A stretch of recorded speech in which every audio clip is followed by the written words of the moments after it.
नमस्कार दोस्तों, UP PCS prelims previous year questions की इस सीरीज में मैं प्रशांत आप सबका स्वागत करता हूं। इस लेक्चर में हम डिस्कस करेंगे यूपी पीसीएस प्रीलिम्स 2011 से लेकर 2022 के दौरान जो इंडियन पॉलिटी से प्रश्न पूछे गए हैं उन्हें हम इस लेक्चर में डिस्कस करेंगे। इससे पहले हमने 4 लेक्चर्स के माध्यम से 2011 से लेकर 2022 तक के दौरान जो यूपी पीसीएस प्रीलिम्स में मॉडर्न हिस्ट्री से प्रश्न पूछे गए थे उन्हें बड़े विस्तार से डिस्कस किया है। जिन्हें अभी तक अगर आपने ना देखा हो तो आप इस चैनल पे चले जाइए, वहां आपको यूपी पीसीएस प्री PYQ इस नाम से एक प्लेलिस्ट मिलेगी। उस प्लेलिस्ट में वो लेक्चर्स आपको मिल जाएंगे, तो वहां जाकर के आप उन्हें देख सकते हैं। तो चलिए इसी के साथ इस लेक्चर को प्रारंभ करते हैं। लेकिन प्रश्नों पे आऊं उससे पहले मैं आप सभी को बताना चाहूंगा कि डिकोड एग्जाम की ओर से यूपी पीसीएस प्रीलिम्स 2023 के लिए एक टेस्ट सीरीज बनाई गई है, जिसमें कि आपको कुल 34 टेस्ट दिए जाते हैं। इन 34 में से 14 टेस्ट सब्जेक्ट वाइज होते हैं।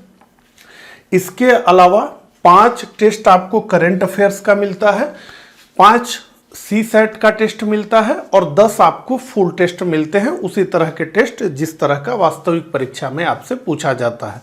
तो ये जो टेस्ट सीरीज है ये आपके लिए बेहद हेल्पफुल होगी, क्योंकि बड़े विस्तार से अति संभावित प्रश्न इस तरह करके हमने इसे बनाया है। तो अगर आप इसे ज्वाइन करना चाहें तो 9506742546 पर हमें व्हाट्सएप करें यूपी पीसीएस 2023 टेस्ट लिख करके, ठीक है। तो 9506742546 पर हमें व्हाट्सएप करें। सारी डिटेल इस टेस्ट सीरीज से जुड़ी हुई आपको मिल जाएगी। चलिए अब सीधे प्रश्न की तरफ बढ़ते हैं।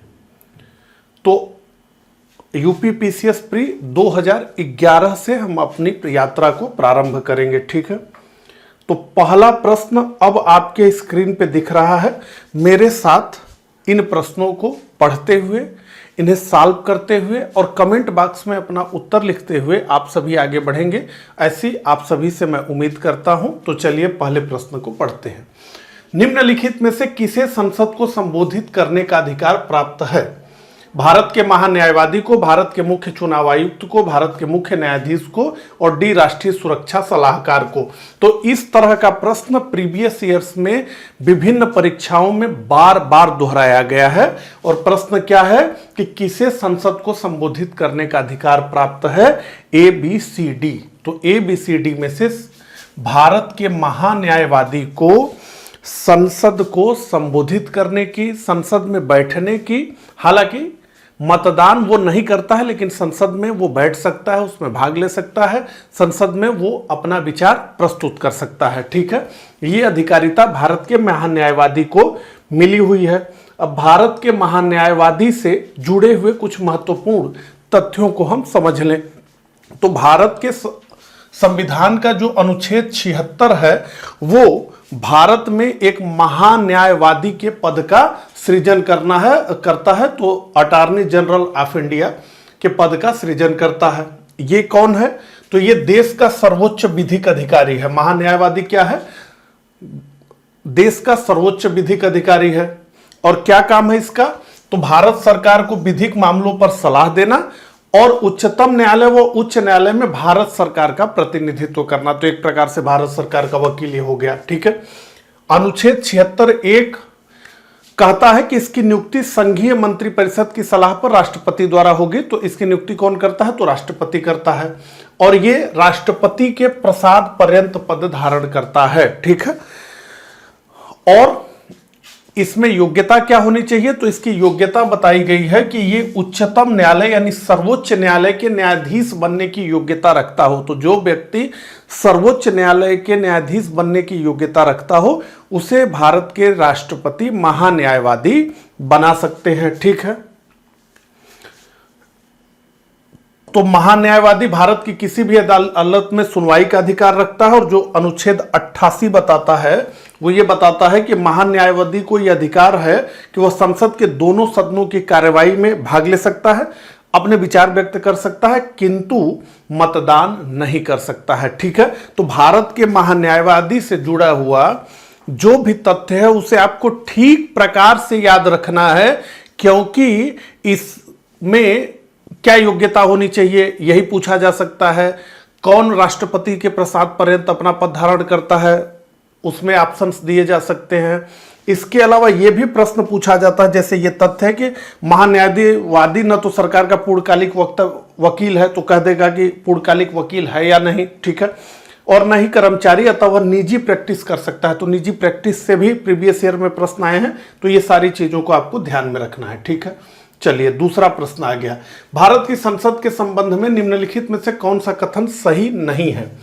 तो कुल 4 कथन दिए गए हैं। पहला, संविधान में एक संसदीय प्रणाली की सरकार का प्रावधान है, तो ये बिल्कुल सही है।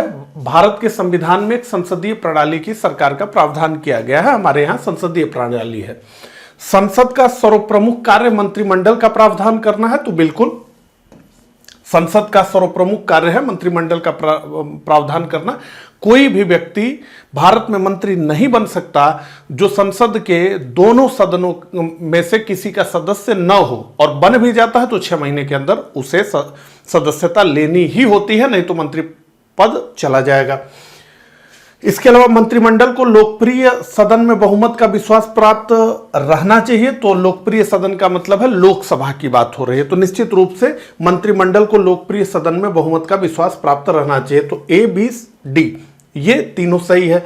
तीसरा क्या है, मंत्रिमंडल की सदस्यता निम्न सदन तक सीमित है।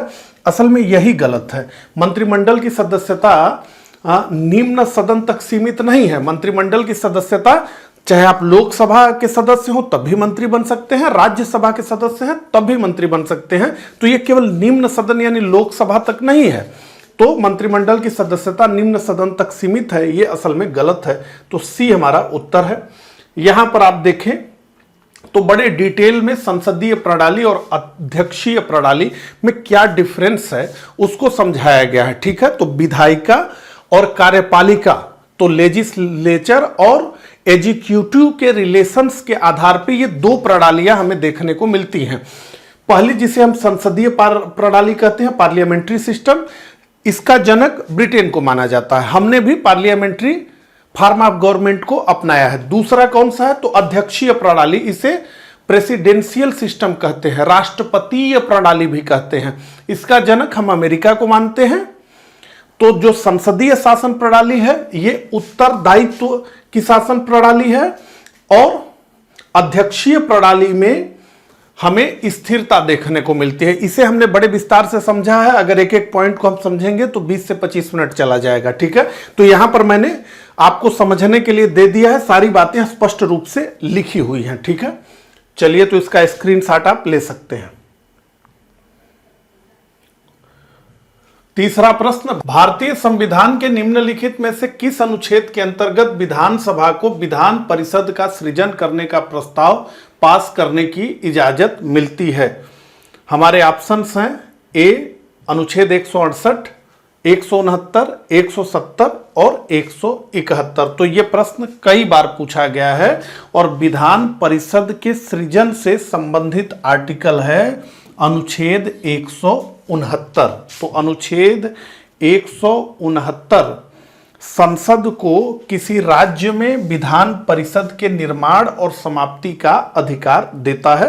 तो यही अनुच्छेद 169 हमारा उत्तर है। देखिए, भारत की स्वतंत्रता से पूर्व राज्यों में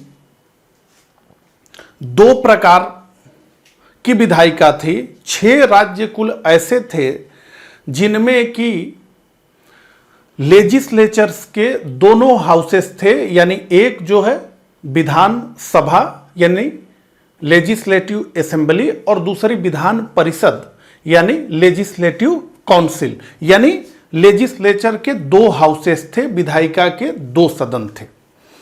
मूल आइडिया क्या था? तो मूल आइडिया यह था कि जो राज्य बड़े हैं, जिनकी जनसंख्या काफी अधिक है, उन राज्यों में हमें विधायिका के दोनों सदनों की व्यवस्था करनी चाहिए, ठीक उसी प्रकार से जैसे केंद्र में है आज लोकसभा और राज्यसभा। तो इसी विचार को स्वतंत्रता के पश्चात भी जारी रखा गया और यह कहा गया कि जो बड़े राज्य हैं उनमें दो हाउसेस होंगे लेजिस्लेचर के, यानी विधान सभा भी वहां होगी और विधान परिषद भी होगी, और जो छोटे राज्य हैं वहां पे केवल और केवल एक सदन होगा विधायिका का और वो होगी विधानसभा। तो इस हिसाब से आंध्र प्रदेश, बिहार, मध्य प्रदेश, तमिलनाडु, महाराष्ट्र, पंजाब, कर्नाटक, उत्तर प्रदेश और पश्चिम बंगाल में द्विसदनी विधायिका का प्रावधान रखा गया कि यहां 2 सदन होंगे विधायिका के और शेष जो भारतीय राज्य है वहां 1 सदन होगा। तो मध्य प्रदेश ने इस व्यवस्था को कभी अपनाया नहीं, लेकिन मध्य प्रदेश को छोड़ करके सब में द्विसदनी विधायिका रही, ठीक है। लेकिन 1969 में पंजाब और पश्चिम बंगाल ने, 1985 में आंध्र प्रदेश और 1986 में तमिलनाडु ने विधान परिषद को अनुपयोगी मानते हुए उसे समाप्त करने का प्रस्ताव पारित कर दिया। 2007 में आंध्र प्रदेश में पुनः विधान परिषद का गठन किया गया और जब 2 जून 2014 में आंध्र प्रदेश से पृथक नवगठित तेलंगाना बना तो वो भी द्विसदनी विधायिका का प्रावधान वहां भी किया गया। वर्तमान की बात करें तो 6 राज्यों में विधान परिषदें हैं, एक तो उत्तर प्रदेश है, एक बिहार है, एक महाराष्ट्र है, एक आंध्र प्रदेश है और एक तेलंगाना और कर्नाटक, ठीक है। तो उत्तर प्रदेश 1, बिहार 2, महाराष्ट्र 3, आंध्र प्रदेश 4, तेलंगाना 5 और कर्नाटक 6, ठीक है। अब विधान परिषद का सृजन कैसे होगा किसी राज्य में? अगर कोई राज्य ये चाह रहा है कि हमारे यहाँ विधान परिषद का गठन हो तो उसके लिए विधान परिषद के गठन तथा समाप्ति के लिए राज्य विधानसभा के 2/3 बहुमत से पारित संकल्प संसद के पास भेजा जाता है। 2/3 मेजॉरिटी चाहिए। अगर इस प्रस्ताव पर संसद साधारण बहुमत से, सिंपल मेजॉरिटी से अपनी मुहर लगा दे तो यह प्रक्रिया पूर्ण हो जाती है और वहां विधान परिषद का सृजन हो जाता है। चलिए, नवयुवकों द्वारा 18 वर्ष की आयु पर मताधिकार का पहली बार प्रयोग किया गया आम चुनाव में। तो 18 वर्ष की आयु पर वोट देना है, ये जब प्रावधान आया तो उस प्रावधान के हिसाब से पहला चुनाव कौन सा हुआ, ये प्रश्न है हमारा। तो 1987, 88, 89, 90। तो 1989 के चुनाव में पहली बार 18 वर्ष का व्यक्ति वोटर होगा, ये व्यवस्था लागू हो गई। और ये व्यवस्था पहले कैसी थी? तो पहले था कि 21 वर्ष का कोई भारतीय व्यक्ति वोटर बनेगा, लेकिन इसे 61वें संविधान संशोधन 1989 के द्वारा 21 से घटाकर 18 कर दिया गया। तो कहा गया कि अब 21 तो और अधिक उम्र है, 18 से ही यह अधिकार हमें दे देना चाहिए। मूल संविधान में जो व्यवस्था थी वो 21 वर्ष की आयु थी, लेकिन इसे 61वें संविधान संशोधन 1989 के माध्यम से 18 वर्ष कर दिया गया। चलिए, तो 2011 में बहुत कम प्रश्न पूछे गए थे इंडियन पॉलिटी से, केवल 4 प्रश्न। लेकिन उसके बाद अगर आप देखेंगे तो लगभग 20 प्रश्न के एवरेज से प्रश्न पूछे गए हैं। तो अब 2012 से जुड़े हुए प्रश्नों को हम देखेंगे, ठीक है। तो 5वां प्रश्न, संसद राज्य सूची के विषय के संबंध में कानून बना सकती है राष्ट्रपति की इच्छा से, यदि राज्यसभा ऐसा संकल्प पारित करती है किसी भी परिस्थिति में संबंधित राज्य के विधानमंडल से पूछकर। तो संसद राज्य सूची के विषय के संबंध में कानून बना सकती है यदि राज्यसभा ऐसा संकल्प पारित करती है। तो भारतीय संविधान में राज्यसभा को 2 विशेषाधिकार दिए गए हैं जो लोकसभा के पास नहीं है। तो राज्यसभा अगर चाहे तो किसी विषय को राष्ट्रीय महत्व का घोषित कर सकती है और जैसे वो विषय राष्ट्रीय महत्व का होगा, संसद को कानून बनाने की उस विषय पे अधिकारिता मिल जाएगी। और दूसरी अधिकारिता राज्यसभा के पास ये है कि अगर वो चाहे तो वो एक नई अखिल भारतीय सर्विस को बना सकती है, ठीक है। चलिए, तो राज्यसभा की विशिष्ट शक्तियां समझे। अनुच्छेद 249 के तहत राज्यसभा उपस्थित और मत देने वाले 2/3 सदस्यों के बहुमत से राज्य सूची में शामिल किसी विषय को राष्ट्रीय महत्व का घोषित कर दे। इसके पश्चात संसद उस विषय पर कानून निर्माण कर सकता है, लेकिन ऐसा प्रस्ताव 1 वर्ष से अधिक प्रभावी नहीं रहता। कब प्रयोग हुआ तो वो देख लीजिए। इस शक्ति का 2 बार प्रयोग किया गया। पहली बार 1952 में व्यापार, वाणिज्य, उत्पादित वस्तुओं की उपलब्धि तथा वितरण, और दूसरी बार अंतर्राष्ट्रीय सीमा क्षेत्र के सुरक्षा की व्यवस्था। दूसरी अधिकारिता की जो बात मैंने की वो है अनुच्छेद 312 में उसका उल्लेख है। तो राज्यसभा उपस्थित तथा मतदान करने वाले 2/3 सदस्यों के बहुमत से किसी नई अखिल भारतीय सेवा, जिसमें न्यायिक सेवा भी शामिल है, के सृजन का अधिकार संसद को दे सकती है। तो राज्यसभा द्वारा अब तक इस शक्ति का 2 बार प्रयोग किया गया। पहली बार कब?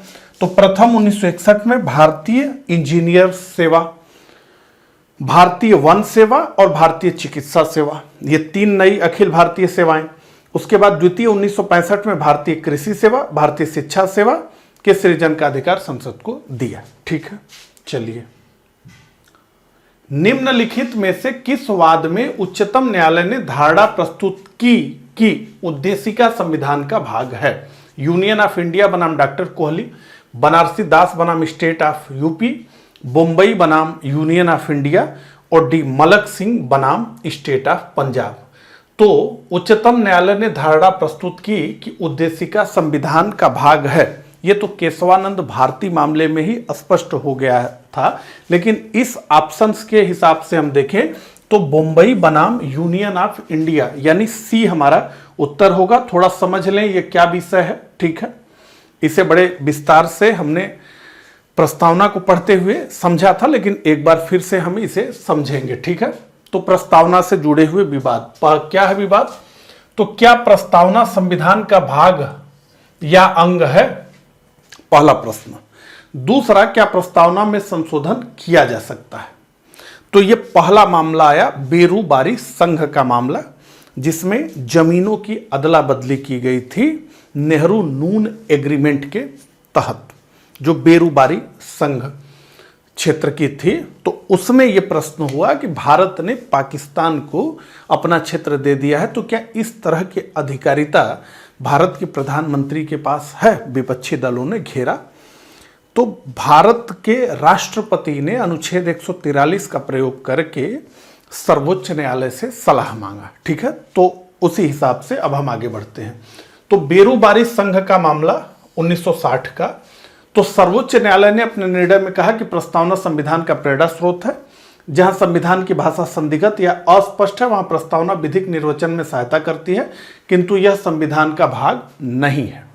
तो प्रस्तावना में जो चीजें लिखी गई है, एकता, अखंडता, तो उससे जोड़ करके इस केस को आगे बढ़ाया गया। बहुत डिटेल में ये है, लेकिन मुख्यतः हमें जानना जो है वो ये है कि बेरूबारी संघ मामला में सर्वोच्च न्यायालय ने अपने निर्णय में कहा कि प्रस्तावना संविधान का प्रेरणा स्रोत है।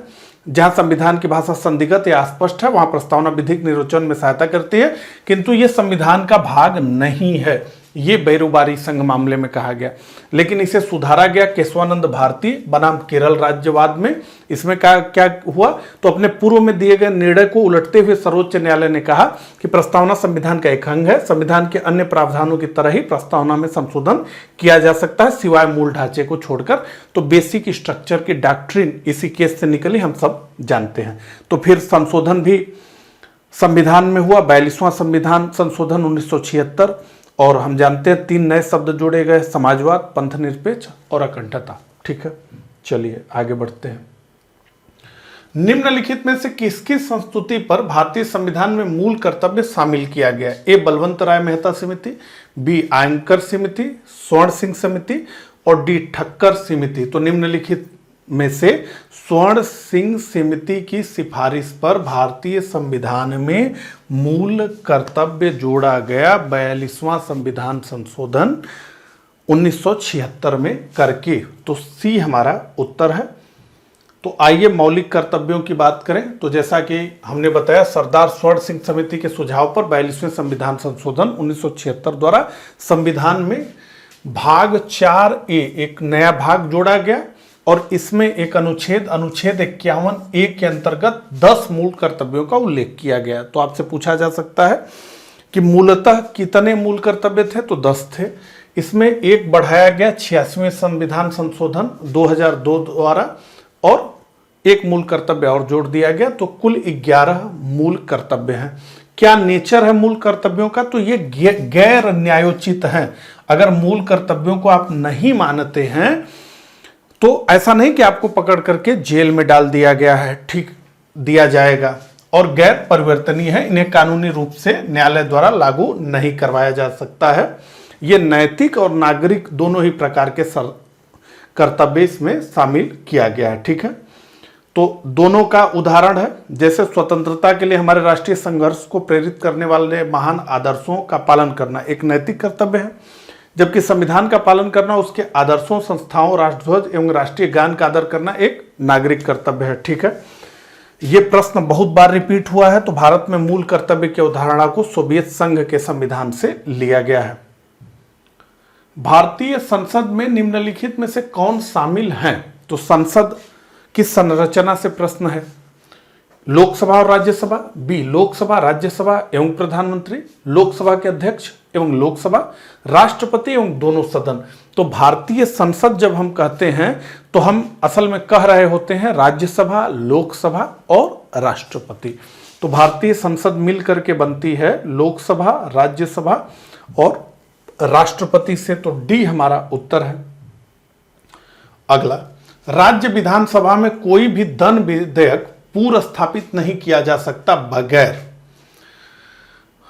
संसद की स्तुति के, राज्य के राज्यपाल की स्तुति के, भारत के राष्ट्रपति की स्तुति के और मंत्रियों की विशेष समिति के स्तुति के।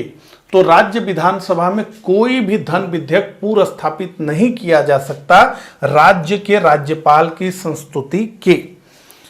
तो जैसा कि हम जानते हैं कि केंद्र की अगर हम बात करें तो कोई भी धन विधेयक बिना राष्ट्रपति से आदेश लिए नहीं प्रस्तुत होता है, एक विषय।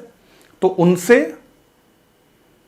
उनकी मुहर लगा करके ही, उनका आदेश लेकर के ही वो प्रस्तुत किया जाता है और वो केवल लोकसभा में प्रस्तुत होता है।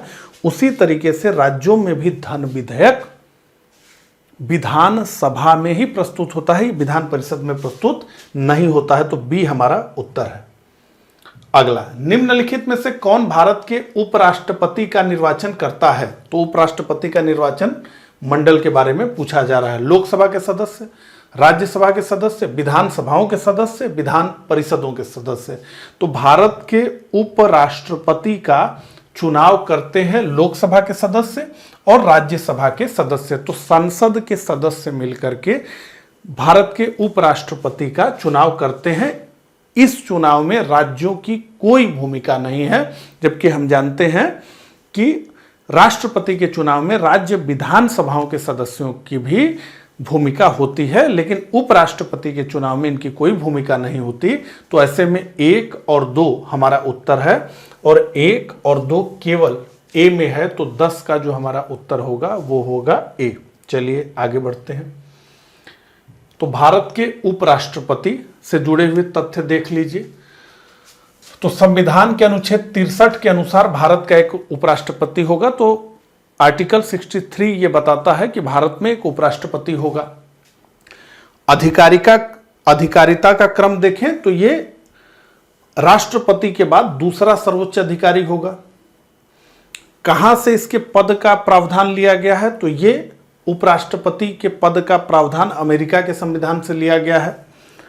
और उपराष्ट्रपति राज्यसभा का पदेन सभापति होता है, ठीक है। तो एक्स ऑफिशियो चेयरमैन होता है। तो जो उपराष्ट्रपति बनेगा असल में वही राज्यसभा का पदेन सभापति होगा। तो राष्ट्रपति और उपराष्ट्रपति बनने की अर्हताएं समान है, 2 भिन्नताएं हैं। क्या है, वो राज्यसभा का सदस्य बनने की योग्यता रखता हो उपराष्ट्रपति, और उपराष्ट्रपति पद के नामांकन हेतु 20 प्रस्तावक और 20 अनुमोदक की आवश्यकता होती है। तो निर्वाचन के बारे में देखिए, यहां लिखा है उपराष्ट्रपति के निर्वाचन में संसद के दोनों सदनों के सभी सदस्य निर्वाचित प्लस मनोनीत शामिल होते हैं, किंतु राज्य विधानसभाओं के सदस्य नहीं। संविधान के अंतर्गत न्यायालय से विधि के प्रश्न पर राय लेने का अधिकार किसको है, राष्ट्रपति को। कोई भी हाई कोर्ट को, प्रधानमंत्री को, उपरोक्त में से सभी को। तो संविधान के अंतर्गत न्यायालय से विधि के प्रश्न पर राय लेने का अधिकार भारत के राष्ट्रपति को है।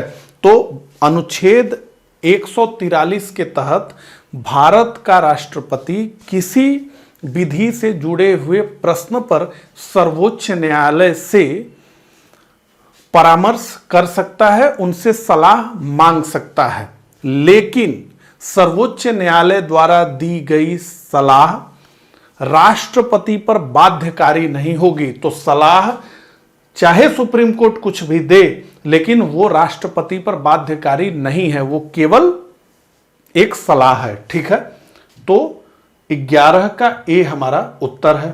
अगला, लोकसभा और राज्यसभा की संयुक्त बैठक किसके द्वारा आहूत की जाती है? तो ज्वाइंट सिटिंग की बात होती है। तो जब राज्यसभा और लोकसभा में गतिरोध होता है किसी साधारण विधेयक को लेकर के, तो संविधान में यह प्रावधान किया गया है कि इनकी ज्वाइंट सिटिंग कराई जा सकती है, इनका संयुक्त अधिवेशन बुलाया जा सकता है और इस गतिरोध को दूर किया जा सकता है। तो लोकसभा और राज्यसभा की संयुक्त बैठक किसके द्वारा आहूत की जाती है? राष्ट्रपति द्वारा, लोकसभा के अध्यक्ष द्वारा, संसद द्वारा, राज्यसभा के सभापति द्वारा। तो लोकसभा और राज्यसभा की संयुक्त बैठक भारत के राष्ट्रपति बुलाते हैं और इस संयुक्त बैठक की अध्यक्षता हमेशा लोकसभा के अध्यक्ष करते हैं। और ये जो संयुक्त बैठक का कॉन्सेप्ट है, ये केवल और केवल साधारण विधेयकों के लिए है। संविधान संशोधन विधेयक पर कोई भी ज्वाइंट सिटिंग नहीं हो सकती, कोई भी संयुक्त अधिवेशन नहीं आयोजित किया जा सकता। तो बुलाते भारत के राष्ट्रपति हैं, अध्यक्षता करते हैं लोकसभा के अध्यक्ष। अगला, धन विधेयक कहां पूर्व स्थापित किया जाता है, कहां प्रस्तुत किया जाता है? Money bill is introduced in Lok Sabha, Rajya Sabha, दोनों सदनों की संयुक्त बैठक, तो joint sitting of both the houses, none of the above. तो धन विधेयक पूर्व स्थापित किया जाता है केवल और केवल लोकसभा में। तो धन विधेयक राष्ट्रपति की स्वीकृति लेने के बाद केवल लोकसभा में प्रस्तुत किया जाता है। तो सबसे पहले तो धन विधेयक क्या होता है उसको हम लोग समझ लें।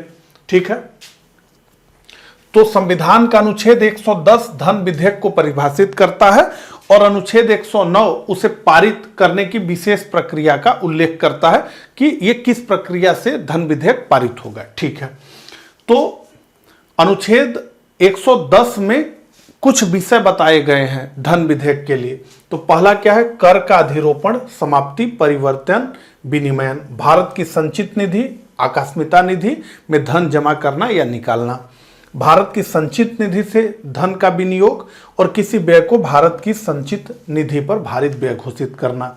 लेकिन कोई विधेयक केवल निम्न कारणों से धन विधेयक नहीं माना जाएगा, वो बताया गया क्या? किसी जुर्माना या अन्य आर्थिक दंड से संबंधित, और दूसरा किन्हीं सेवाओं या लाइसेंस की फीसों से संबंधित आदि। ठीक है, तो कोई विधेयक धन विधेयक है या नहीं है, इसको डिफाइन करने की अधिकारिता केवल और केवल लोकसभा के अध्यक्ष को है। तो यह भी प्रश्न पूछा जाएगा। तो अनुच्छेद 103 में यह स्पष्ट रूप से लिखा है कि कोई विधेयक धन विधेयक है या नहीं है, इसका निर्धारण कौन करेगा? तो वो लोकसभा का अध्यक्ष करेगा, वही बताएगा कि यह धन विधेयक है कि नहीं। अनुच्छेद 117 बताता है कि धन विधेयक राष्ट्रपति के सिफारिश से केवल लोकसभा में प्रस्तावित किया जा सकता है। तो धन विधेयक केवल लोकसभा में प्रस्तावित किया जा सकता है, इसे राज्यसभा में प्रस्तावित नहीं किया जा सकता। इसके अलावा इस प्रकार के विधेयक सरकारी विधेयक होते हैं, तो इसे केवल मंत्री ही प्रस्तावित कर सकते हैं, कोई सांसद धन विधेयक नहीं प्रस्तावित कर सकता है। ठीक है, तो क्या है पारित होने की प्रक्रिया? तो जब लोकसभा से पारित हो जाए धन विधेयक तो वो राज्यसभा में पहुंच जाता है। जब वहां पहुंचता है तो वो क्या स्थिति है? तो राज्यसभा तो वह न तो इसमें संशोधन कर सकती है और न ही इसे खारिज कर सकती है और न ही इसे 14 दिन से अधिक रोक सकती है। तो 14 दिन रोकने का ही उसके पास अधिकारिता है। अगर 14 दिन के पश्चात विधेयक उसी रूप में पारित मान लिया जाता है, अगर ऐसा हो तो, अगर वो जवाब न दे तो। ठीक है, तो राष्ट्रपति के पास क्या ऑप्शन है? तो राष्ट्रपति धन विधेयक को पुनर्विचार के लिए वापस नहीं कर सकते। क्यों नहीं कर सकते? लॉजिक वही है कि भैया इन्हीं से तो आदेश लेकर, इन्हीं से तो पूछ करके वो धन विधेयक लोकसभा में प्रस्तुत किया गया था। अब फिर राष्ट्रपति उसको पुनर्विचार के लिए क्यों भेजेंगे? क्योंकि इन्हीं से तो पूछ के किया गया था, ठीक है, क्योंकि उसे उन्हीं के पूर्वानुमति से लोकसभा में प्रस्तुत किया जाता है, ठीक है। यह धन विधेयक की बात हुई। किस सदन के सदस्यों द्वारा बहुमत से अविश्वास प्रस्ताव पास होने पर मंत्रिपरिषद को त्याग पत्र देना पड़ेगा? लोकसभा के, राज्यसभा के दोनों सदनों के अलग अलग, दोनों सदनों की संयुक्त बैठक में। तो कोई भी मंत्रिपरिषद तब तक मंत्रिपरिषद है भारत में जब तक उसे लोकसभा का विश्वास प्राप्त है। राज्यसभा से कोई मतलब नहीं। अगर लोकसभा का विश्वास प्राप्त है तब तक वो सरकार है, नहीं तो वो सरकार नहीं है अगर उसे लोकसभा में बहुमत नहीं प्राप्त है, ठीक है। तो लोकसभा के सदस्यों के बहुमत से अविश्वास प्रस्ताव पास होने पर मंत्रिपरिषद को इस्तीफा देना पड़ेगा। राज्यसभा से मतलब नहीं है, तो ए हमारा उत्तर है। 14 का जो हमारा उत्तर है वो है ए। चलिए आगे बढ़ते हैं। निम्नलिखित में से कौन राज्यपाल की नियुक्ति करता है? केंद्रीय मंत्रिमंडल, उच्चतम न्यायालय के मुख्य न्यायाधीश, लोकसभा के अध्यक्ष और भारत के राष्ट्रपति। तो निश्चित रूप से निम्नलिखित में से भारत के राष्ट्रपति राज्यपाल की नियुक्ति करते हैं। तो 15 का जो हमारा उत्तर है वो है डी। आसान प्रश्न है। मंत्रिपरिषद सामूहिक रूप से निम्न में से किसके प्रति उत्तरदायी है? सेम प्रश्न देखिए, अभी पूछा गया था, फिर उसी का थोड़ा सा। तो मंत्रिपरिषद सामूहिक रूप से निम्न में किसके प्रति उत्तरदायी है? तो निश्चित रूप से मंत्रिपरिषद सामूहिक रूप से लोकसभा के प्रति उत्तरदायी है, क्योंकि मंत्रिपरिषद का अस्तित्व ही तभी तक है जब तक लोकसभा में उसको बहुमत प्राप्त है, नहीं तो उसका अस्तित्व समाप्त हो जाएगा। तो अनुच्छेद 75(3) में यह स्पष्ट रूप से लिखा गया है कि मंत्रिपरिषद सामूहिक रूप से लोकसभा के प्रति उत्तरदायी होगी। अगला, निम्नलिखित में से किसके द्वारा भारत के नियंत्रक एवं महालेखा परीक्षक के पद का सृजन किया गया था? संसदीय अधिनियम, संविधान द्वारा, मंत्रिमंडल के संकल्प द्वारा और उपरोक्त में से कोई नहीं। तो निम्नलिखित में से भारत के नियंत्रक एवं महालेखा परीक्षक के पद का सृजन किया गया है भारत के संविधान द्वारा। अनुच्छेद 148(1) स्पष्ट रूप से कहता है कि भारत में एक नियंत्रक एवं महालेखा परीक्षक होगा। तो अनुच्छेद 148 इससे संबंधित है। 17 का उत्तर बी है। निम्नलिखित में से किस वाद में उच्चतम न्यायालय ने यह धारणा व्यक्त की कि मूल अधिकार व्यक्ति को जैसा उसे सबसे अच्छा लगे उस तरह अपनी जिंदगी की रूपरेखा तैयार करने के लिए सक्षम बनाते हैं? इंदिरा गांधी बनाम राजनारायण, गोलकनाथ बनाम स्टेट ऑफ पंजाब, बैंकों के राष्ट्रीयकरण का मामला, और अजहर बनाम म्यूनिसिपल कारपोरेशन। तो इसका उत्तर है बी, गोलकनाथ बनाम स्टेट ऑफ पंजाब के मामले में उच्चतम न्यायालय ने यह कहा कि मूल अधिकार व्यक्ति को जैसा उसे सबसे अच्छा लगे उस तरह अपनी जिंदगी की रूपरेखा तैयार करने के लिए सक्षम बनाते हैं।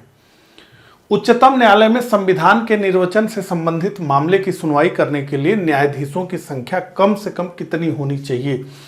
तो संविधान के इंटरप्रिटेशन से जुड़ा हुआ मामला है, तो कितने सदस्य होने चाहिए? कम से कम 10, 9, 7, 5। तो 5 सबसे कम से कम सदस्य होने ही चाहिए, ठीक है। तो 5 हमारा उत्तर है 19 का डी। अगला, भारत के मुख्य निर्वाचन आयुक्त की पदावधि क्या है? 5 वर्ष, राष्ट्रपति के प्रसाद पर्यंत, 6 वर्ष या 65 वर्ष की आयु जो भी पहले हो, 5 वर्ष या 65 वर्ष की आयु जो भी पहले हो। तो भारत के मुख्य निर्वाचन आयुक्त की पदावधि है 6 वर्ष या 65 वर्ष की आयु तक जो भी पहले हो। तो 20 का जो हमारा उत्तर है वो है सी।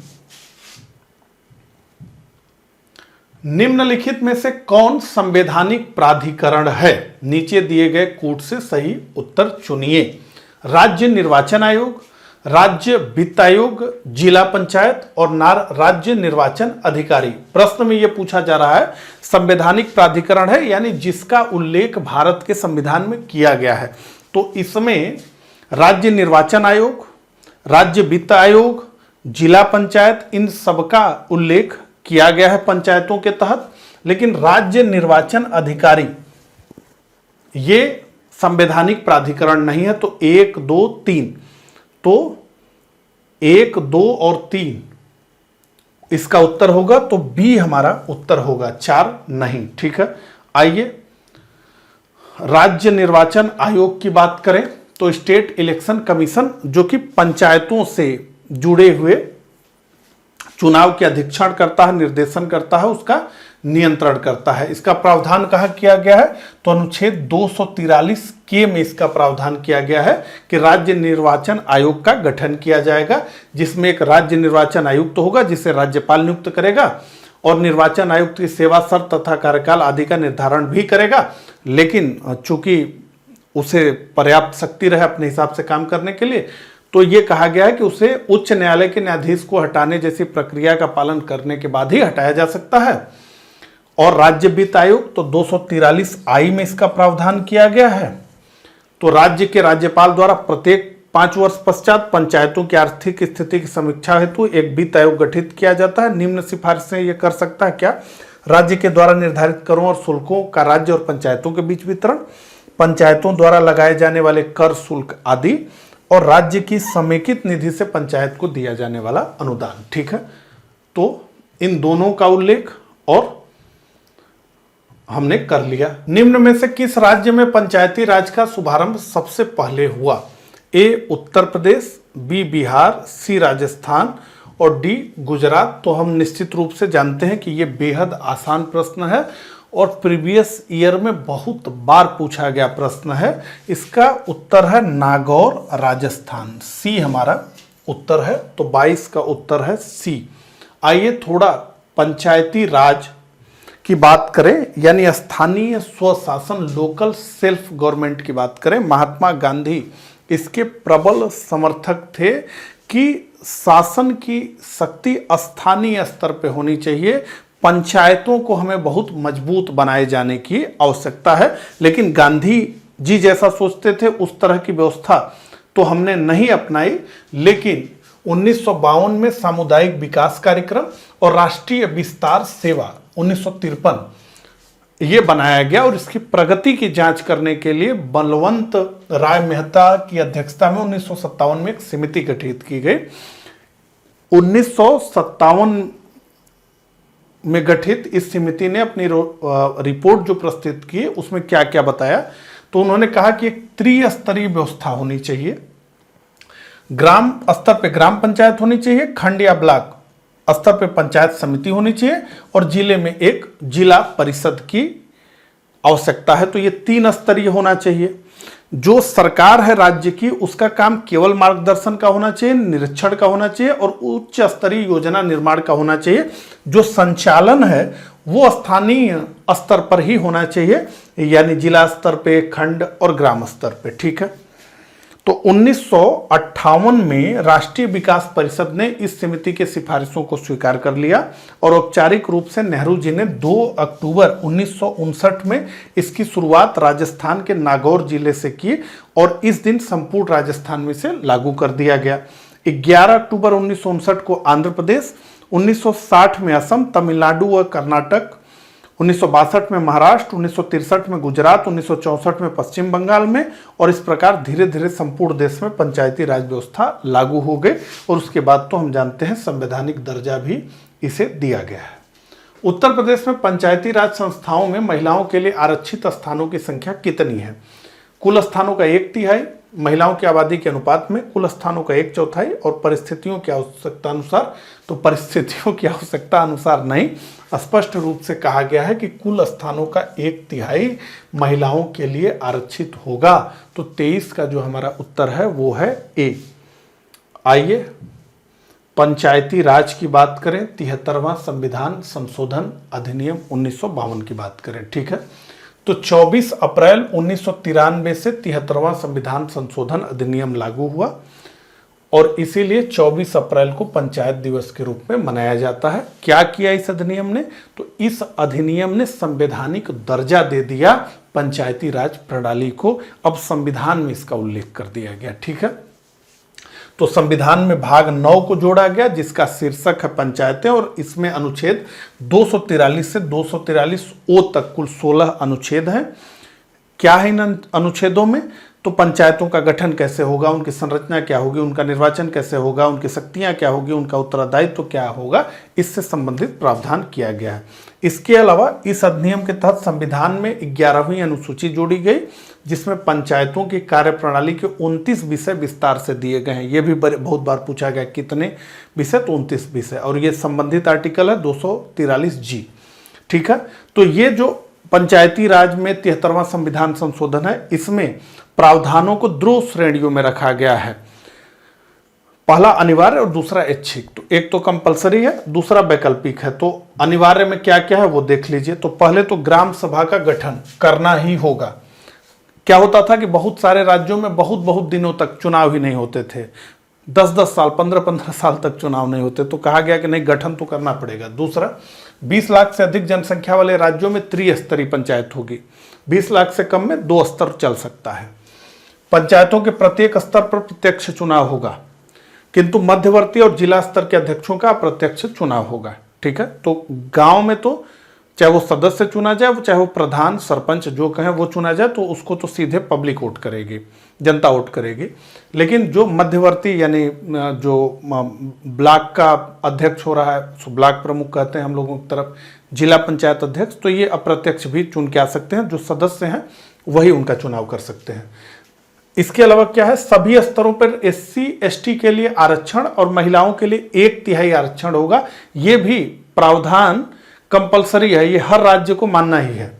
5 वर्षीय कार्यकाल और विघटन की अवस्था में 6 महीने के भीतर चुनाव। तो 5 वर्ष कार्यकाल रहेगा, अगर विघटन होता है किसी भी कारण से तो 6 महीने के भीतर चुनाव कराना होगा। राज्य निर्वाचन आयोग का गठन करना पड़ेगा राज्य की सरकार को, प्रत्येक 5 वर्ष पर वित्त आयोग का गठन करना पड़ेगा, और चुनाव लड़ने हेतु न्यूनतम आयु 21 वर्ष होगी। ये प्रावधान है।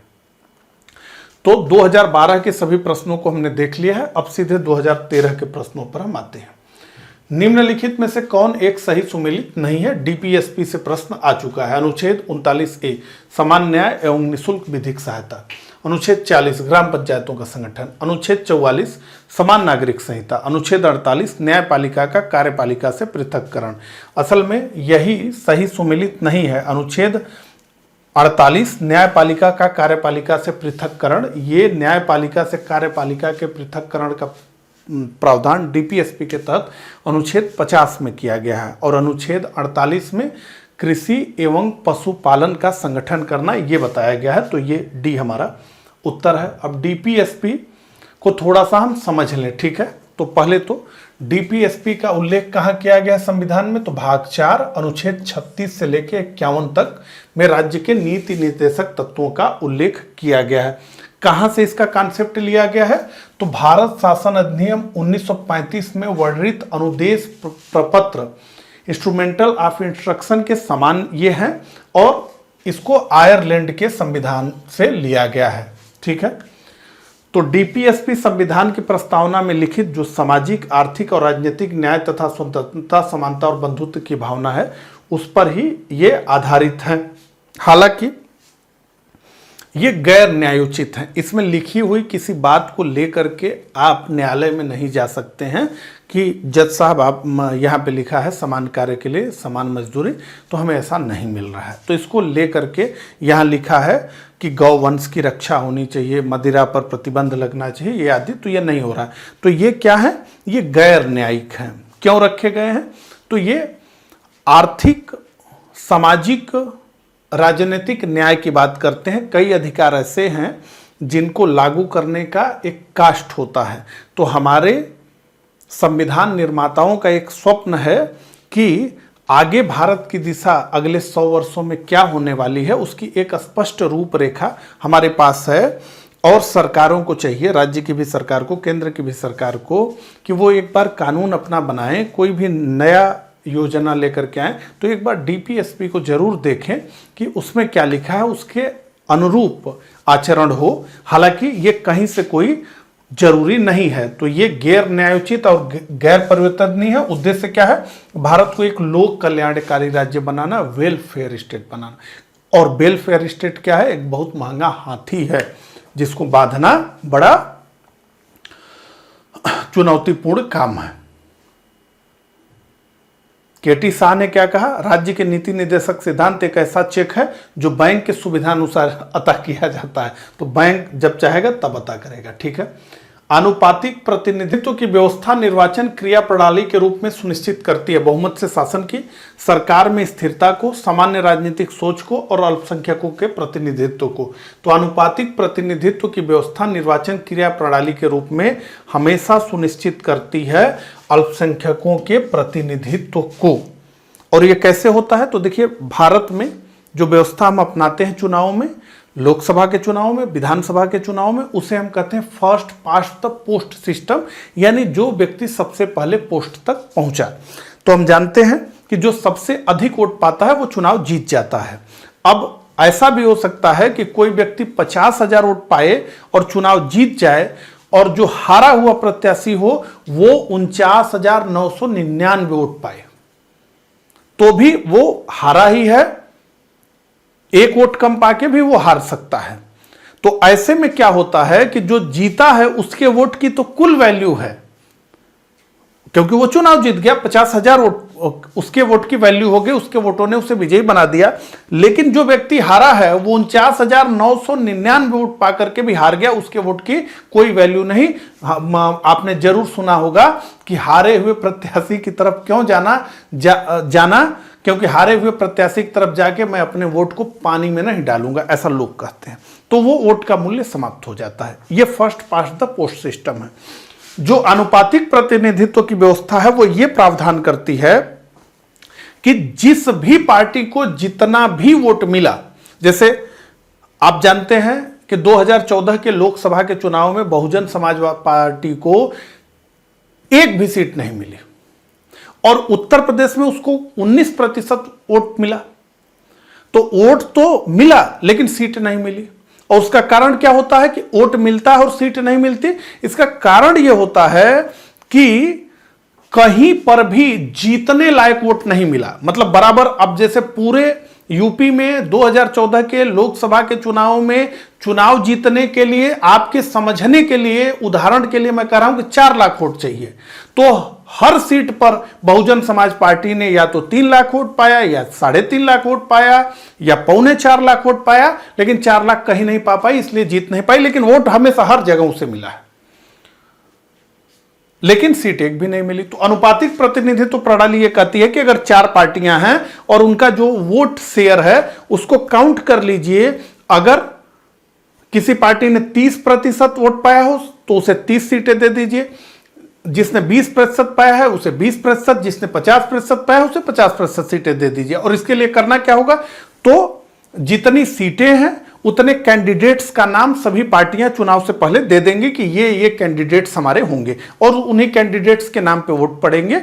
और उसके बाद वोट शेयर को पूरे देश या प्रदेश के हिसाब से काउंट करके सबको सीटें दे दी जाएंगी। ऐसे में क्या होता है, अल्पसंख्यकों का प्रतिनिधित्व सुरक्षित रहता है। इनकी जितनी भागीदारी होती है उतना इनको सीट मिलता है।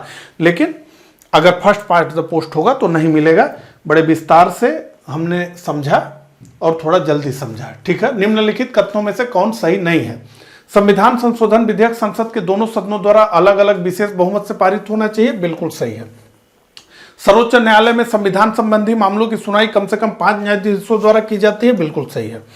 प्रेस की स्वतंत्रता मूलाधिकार वाक स्वतंत्र और अभिव्यक्ति की स्वतंत्र में सम्मिलित है। तो प्रेस की स्वतंत्रता को अलग से नहीं लिखा गया। अनुच्छेद 19 में जो वाक स्वतंत्रता और अभिव्यक्ति की स्वतंत्रता का उल्लेख है उसी में है। जाकिर हुसैन भारत के प्रथम उपराष्ट्रपति थे। असल में गलत है। जाकिर हुसैन भारत के दूसरे उपराष्ट्रपति थे। भारत के पहले राष्ट्रपति डॉक्टर सर्वपल्ली राधाकृष्णन थे। भारत के पहले उपराष्ट्रपति डॉक्टर सर्वपल्ली राधाकृष्णन थे।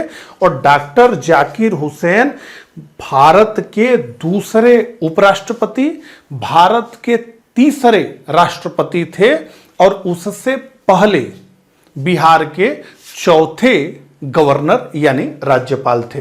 तो डी हमारा उत्तर है।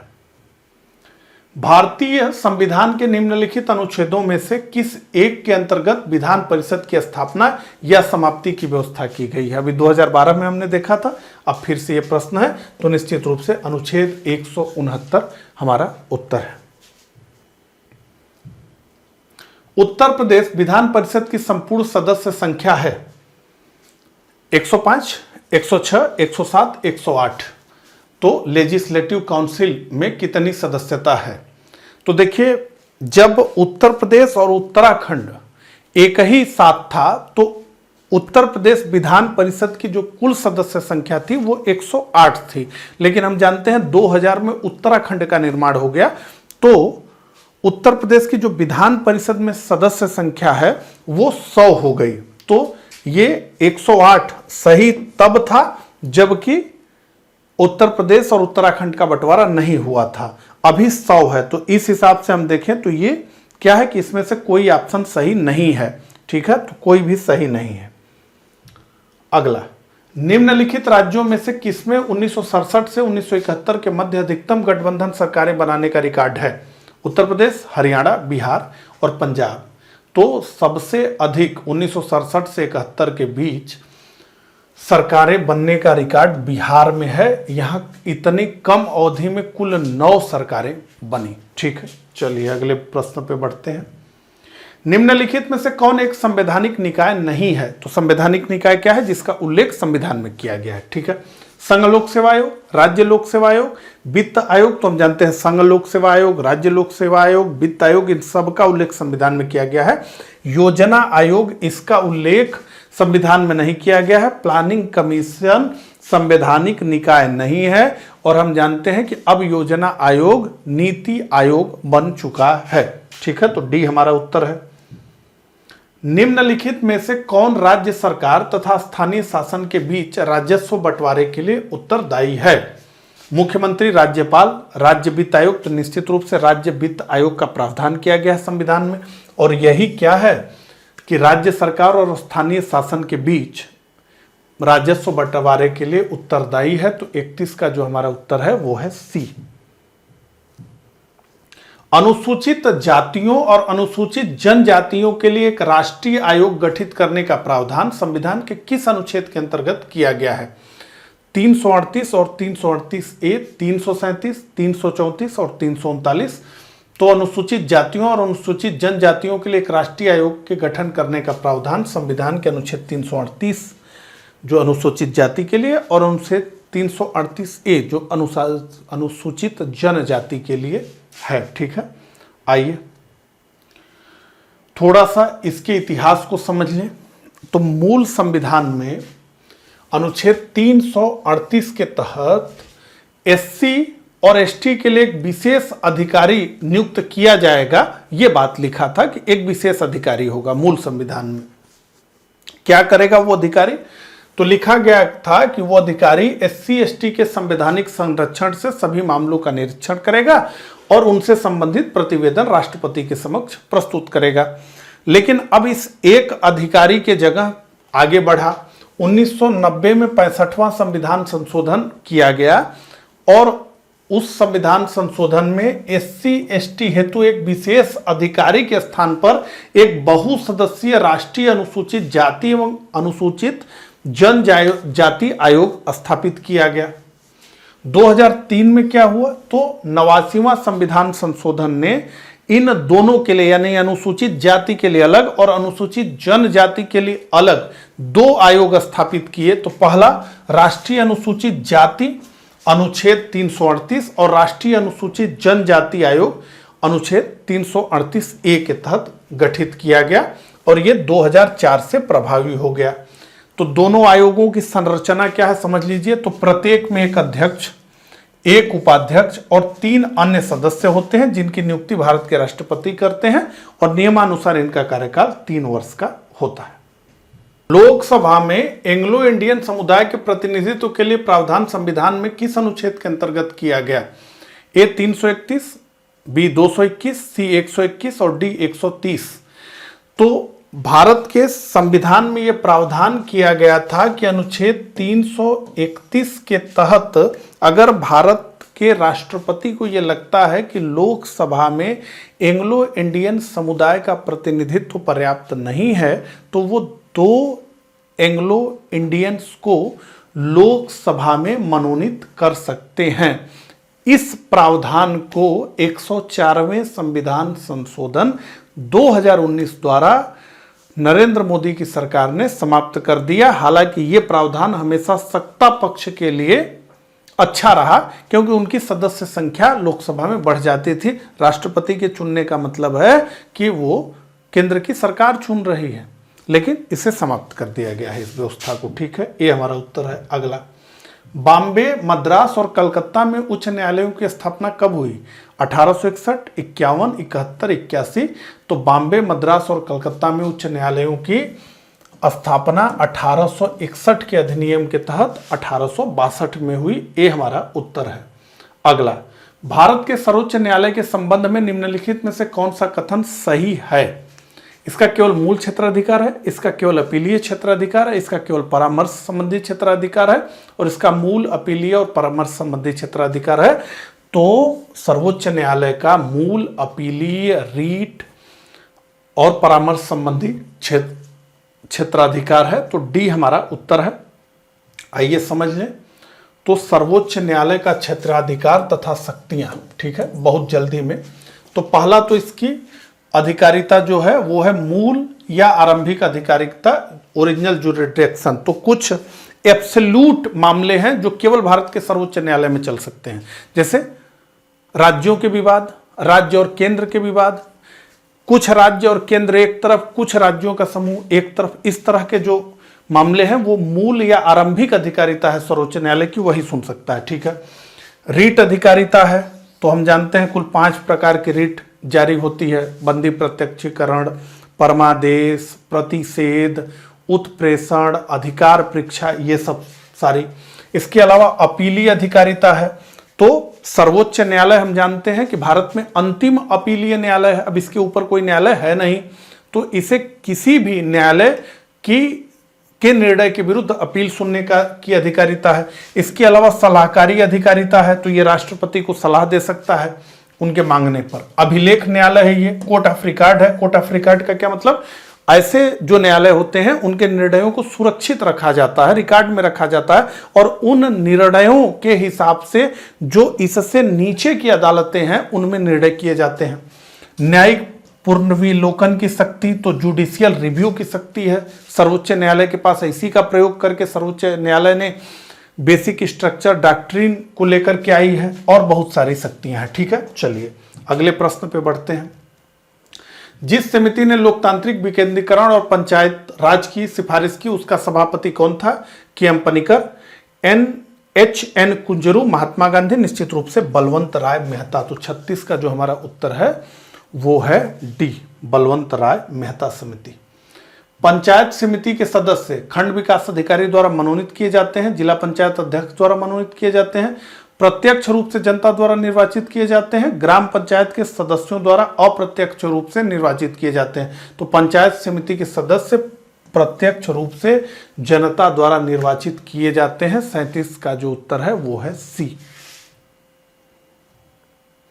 संसद के सूचना के अधिकार अधिनियम को भारत के राष्ट्रपति की स्वीकृति प्राप्त हुई, कब हुई? 15 मई 2005, 5 जून 2005, 15 जून 2005 और डी 12 अक्टूबर 2005। तो संसद के सूचना का अधिकार विधेयक जो था उसको राष्ट्रपति की सहमति मिली 15 जून 2005 को, और 12 अक्टूबर 2005 से ये लागू हो गया। तो सी हमारा उत्तर है। हमारे संविधान के किस भाग में 3 सोपानों में पंचायतें बनाने की परिकल्पना की गई है? ए भाग 9, बी भाग 10, सी भाग 11 और डी भाग 12। तो निश्चित रूप से भाग 9, ठीक है, 39 का हमारा उत्तर है ए। तो इस प्रकार से 2011 से लेकर के 2013 तक के प्रश्नों को इस लेक्चर में हमने डिस्कस किया, जो यूपी पीसीएस प्रीलिम्स में पॉलिटी के तहत पूछे गए थे। मुझे कमेंट करके जरूर बताइएगा कि मेरा ये प्रयास आपको कैसा लगा। मिलता हूं इसी लेक्चर के अगले पार्ट में, तब तक के लिए आप सभी को नमस्कार, धन्यवाद।